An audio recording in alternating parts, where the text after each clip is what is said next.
తాకట్టులో ఉన్న బంగారాన్ని విడిపించి ఆ రోజు ఆన్లైన్ ధరకే కొంటుంది కొమ్మూరి గోల్డ్. ఐపీఎల్లో ఆర్సీబీకి బిగ్ షాక్ తగిలింది. ఆ జట్టు స్టార్ ప్లేయర్ పై వేటు పడింది. దీంతో ఆర్సీబీకి రెండోసారి ఐపీఎల్ ట్రోఫీ గెలిచామనే సంతోషం లేకుండానే అయ్యింది. ఇంతకు ఏమైంది? ఆర్సీబీ ప్లేయర్ పై ఎందుకు వేటు పడింది? ఇంతకు ఎవరా ప్లేయర్ తెలుసుకుందాం.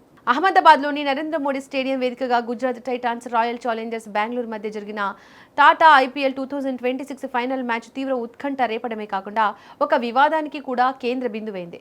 ఈ హై వోల్టేజ్ పోరులో ఆర్సీబీ బ్యాటర్ టీమ్ డేవిడ్ మైదానంలో ప్రవర్తించిన తీరు తీవ్ర చర్చనీయాంశంగా మారింది. ఐపీఎల్ ప్రవర్తన నియమావళి ఉల్లంఘించినందుకు గాను అతనికి మ్యాచ్ ఫీజులో 50% భారీ జరిమానా విధించడమే కాకుండా 2 డిమెరిట్ పాయింట్లను కూడా కేటాయించారు. ఈ వివాదాస్పద ఘటన మొదటి ఇన్నింగ్స్ 10వ ఓవర్ సమయంలో చోటు చేసుకుంది.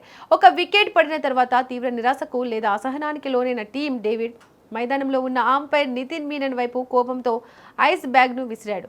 ఐపీఎల్ కోడ్ ఆఫ్ కండక్ట్లో ఆర్టికల్ 2.9 ప్రకారం మ్యాచ్ జరుగుతున్న సమయంలో ఆటగాళ్లు, అంపైర్, మ్యాచ్ రెఫరీ లేదా ఏ ఇతర వ్యక్తి వైపునైనా బంతి లేదా వాటర్ బాటిల్స్, ఐస్ బ్యాగ్స్ వంటి క్రికెట్ పరికరాలను ప్రమాదకరమైన రీతిలో విసరడం తీవ్రమైన నేరం. డేవిడ్ చేసిన ఈ పని లెవెల్ 1 ఉల్లంఘన కిందికి వచ్చింది. మ్యాచ్ అనంతరం మ్యాచ్ రిఫరీ జవగల్ శ్రీనాథ్ విధించిన ఈ శిక్షను తన తప్పును టీమ్ డేవిడ్ అంగీకరించాడు. లేకపోతే ఈ సీజన్లో టీమ్ డేవిడ్ క్రమశిక్షణ రాహిత్యానికి పాల్పడడం ఇది మూడోసారి కావడం గమనార్హం.